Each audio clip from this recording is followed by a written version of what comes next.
mucho sobre garantías de seguridad y ahora hemos visto sus propuestas. También dice que no tiene intención de invadir Ucrania. Entonces, ¿garantizará incondicionalmente que no invadirá Ucrania ni ningún otro país soberano? ¿O eso depende de cómo vayan las negociaciones? Y otra pregunta, ¿qué es lo que cree que Occidente no entiende sobre Rusia o sobre sus intenciones? Gracias.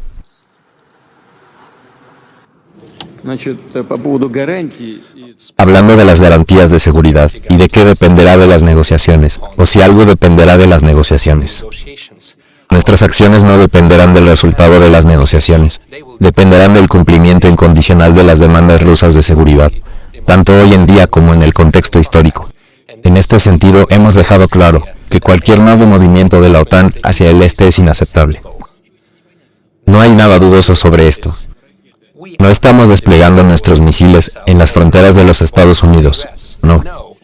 Por otro lado, Estados Unidos está desplegando sus misiles cerca de nuestra casa, en la puerta de nuestra casa. Entonces, ¿estamos exigiendo algo excesivo? Simplemente les estamos pidiendo que no implementen sus sistemas de ataque en nuestra casa. ¿Qué tiene eso de inusual o peculiar? Entonces, ¿qué pensarían los estadounidenses si, por ejemplo, decidiéramos dirigirnos a la frontera entre, digamos, Canadá y los Estados Unidos, o México, y simplemente decidiéramos desplegar misiles allí?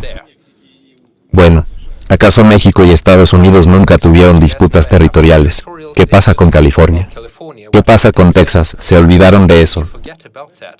Pero todo parece haberse calmado. Nadie recuerda esas cosas, de la misma forma en que sí recuerdan Crimea.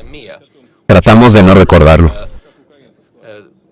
En cuanto a la situación en Ucrania, ¿quién creó eso? ¿Quién inició la crisis? ¿Fue Lenin? Sí, cuando declaró la Unión Soviética en 1922 y luego la Constitución de 1924. Tras su muerte, se estaban siguiendo los principios de Lenin. Esta es una cuestión de seguridad. No se trata solo de historia, se trata de seguridad. No es una negociación, lo que importa es el resultado, lo que se saque en claro. Lo he reiterado muchas veces, y lo saben muy bien. Que dijimos no se muevan ni una pulgada al este. Esa era la garantía de la OTAN en 1990. Entonces, ¿qué fue de eso? Nos engañaron. Hemos visto 5 oleadas de expansión de la OTAN.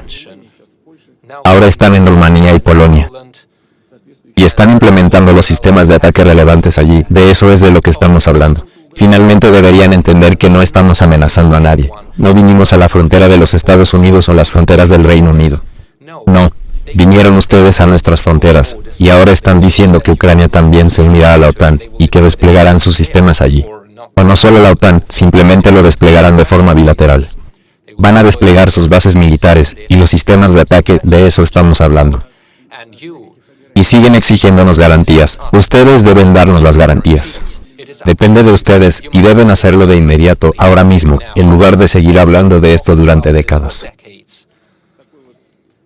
Utilizan esta charla informal y discusiones suavizadas sobre la necesidad de garantías de seguridad para todos. Eso es exactamente lo que queremos decir, no estamos amenazando a nadie.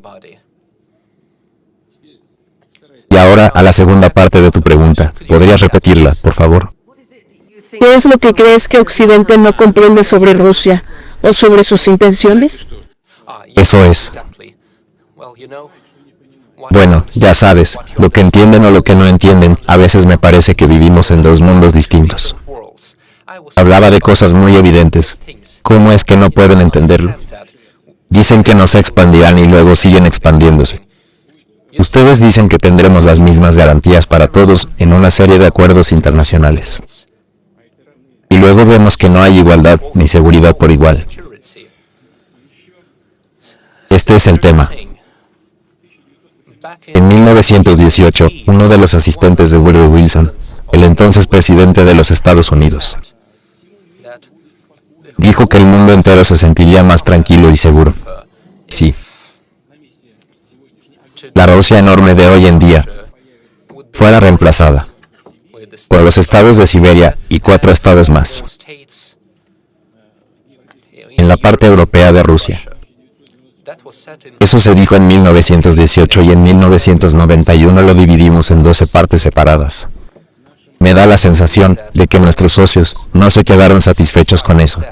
Piensan que Rusia es demasiado grande, incluso cuando los países europeos se han convertido en una unión de estados. Son estados bastante pequeños con poblaciones de 60 a 80 millones de personas. Pero incluso después de la disolución de la Unión Soviética, solo teníamos 146 millones de habitantes y eso es demasiado para Occidente. Creo que esa es la única explicación de su presión constante contra nosotros en la década de 1990. La Unión Soviética hizo todo lo posible para establecer relaciones normales con Occidente, con los Estados Unidos. Seguiré diciendo esto y repetiré para sus espectadores y oyentes. Quienes sean, del medio que representen, no lo escuché muy bien, pero eso no importa. Nuestros emplazamientos nucleares. Nuestras bases nucleares militares. Tenían expertos de las autoridades de inteligencia de los Estados Unidos, acudían allí, ese era su trabajo, visitar los emplazamientos nucleares militares rusos. Pasaban todos sus días allí, y el gobierno ruso tenía asesores de la CIA, trabajando dentro de las bases. ¿Qué más necesitaban? ¿Por qué tuvieron que apoyar a los terroristas en el norte del Cáucaso? Y utilizar las organizaciones terroristas para alcanzar sus objetivos y acabar con la Federación de Rusia. Esto era exactamente lo que estaban haciendo, y como exdirector del FSB lo sé. Estábamos trabajando con los agentes dobles, y nos informaban sobre las tareas de las agencias de inteligencia occidentales. ¿Por qué tenían que hacer eso? Deberían haber hecho algo diferente. Quizás tratar a Rusia como un posible aliado y fortalecer la confianza. Pero no, en cambio, estaban tratando de seguir separándonos. Y luego comenzó la expansión de la OTAN hacia el este. Les decíamos que no hicieran eso. Habían prometido que no lo harían, y dijeron, ¿dónde pone eso por escrito? En ninguna parte. Bueno, entonces lárguense y no nos importan sus preocupaciones. Y cada vez seguimos respondiendo y tratando de poner obstáculos. Expresábamos nuestras preocupaciones al respecto, pero nos dijeron que no. Sea lo que sea que quieran hacer sobre sus inquietudes, haremos lo que sea que necesitemos. 1, 2, 3, 4, 5. Fuimos testigos de 5 oleadas de expansión de la OTAN. ¿Por qué no lo pueden entender? ¿Qué es lo que no está claro?